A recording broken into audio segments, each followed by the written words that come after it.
Es que el aumento de casos de COVID-19 en Colombia nos lleva a preguntar nuevamente qué hacer en este caso.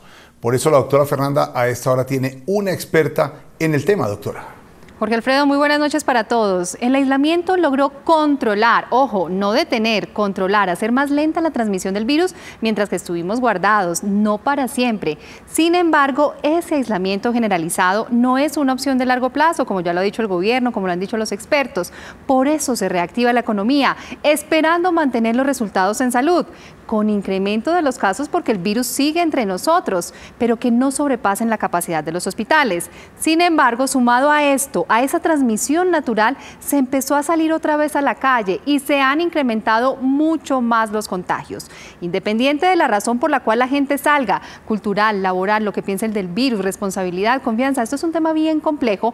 Lo cierto es que en este momento enfrentamos una situación compleja que puede echar a tierra rapidito lo que hemos logrado en tantos días de esfuerzo. Ese esfuerzo debe continuar, pero ahora en la calle, en el trabajo, en el transporte. Saludo a la doctora Sandra Valderrama, ella es infectóloga de la Universidad Javeriana y del Hospital San Ignacio. Muy buenas noches, doctora Valderrama, y la pregunta del millón. ¿Qué hacer rápidamente, ya, para evitar ese escenario que parece cada vez más cercano del colapso de los hospitales en ciertas regiones? Porque además el tiempo apremia y entendiendo que aquí hay una responsabilidad compartida. Buenas noches a todos. Debemos recordar que lo que tenemos que hacer es partir del autocuidado. En este momento hemos educado todo el tiempo en las herramientas básicas de prevención y estas herramientas ya han probado ser efectivas, ya hay estudios en el mundo que lo demuestran y son muy fáciles. La primera, la higiene de manos. La segunda, el distanciamiento físico. Es muy importante que cuando tengamos que salir de nuestras casas mantengamos un espacio con las personas de mínimo 1 metro y ojalá más de 1 metro. Que todo el tiempo estemos portando el tapabocas, que también ya ha demostrado disminuir el riesgo de infectarse por COVID-19, y en esos momentos en que no podemos lograr el distanciamiento físico, la protección ocular también es importante. Así que si, por ejemplo, vamos al transporte, vamos a ir a un lugar donde va a ser muy difícil que no tengamos ese espacio, utilizar gafas y utilizar esa protección también nos puede ayudar a evitar la infección por este microorganismo. No subestimar las medidas porque sí funcionan. Doctora Valderrama, ¿se entendió mal la reactivación? ¿Qué errores se han identificado que podamos corregir? Porque esto es un esfuerzo de largo aliento. Llevamos 3 meses, pero nos quedan muchos más por delante. Pienso que el principal error que hemos identificado es que estamos subestimando la necesidad del distanciamiento físico. La reactivación en nuestro país es importante porque requerimos desarrollarnos, requerimos evitar una crisis económica más grave de la que ya tenemos y vamos a tener en el futuro. Entonces esto debemos continuarlo, pero tenemos que continuarlo con responsabilidad y entendiendo la importancia de estas medidas básicas. Reactivarnos no quiere decir que podamos tener reuniones sociales, que podamos estar sin tapabocas, que podamos estar en espacios pequeños varias personas. Reactivarnos quiere decir que podemos trabajar de manera responsable manteniendo estas medidas en el día a día.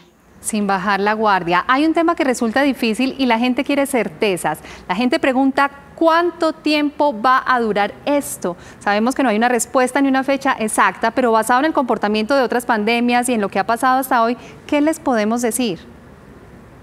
Lo que podemos decir, que es importante, es que probablemente tenemos que prepararnos para entender que esto se demora, que por lo menos todo el 2020 vamos a estar en una situación irregular en la que debemos mantener el uso del tapabocas, debemos mantener estas medidas que ya nombramos y debemos evitar una transmisibilidad, infectarnos y probablemente más que estar pensando cuándo va a haber un pico, tenemos que seguir pensando en la importancia de cuidarnos a nosotros y cuidar a las personas más susceptibles.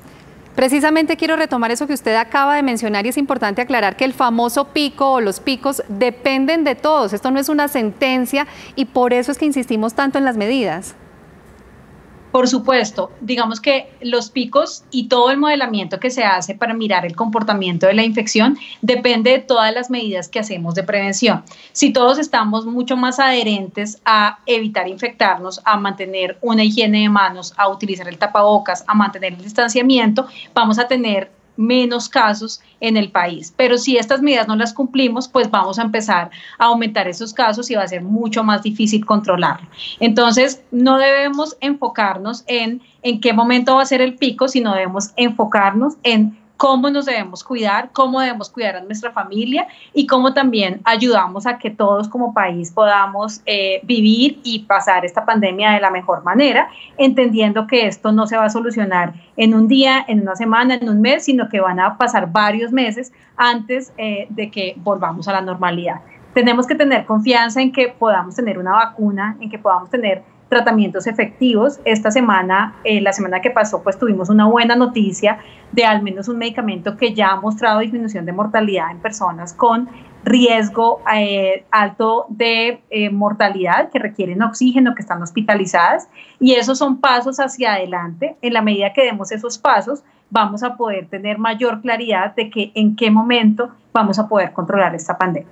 Doctora Valderrama, muchísimas gracias, muy claras sus recomendaciones. No se trata de señalar ni de buscar culpables, sino soluciones. Vamos a necesitar más pruebas, más aislamiento de los casos y de los contactos, que los gobiernos cumplan con lo prometido. Necesitamos líderes comunitarios educando en las regiones.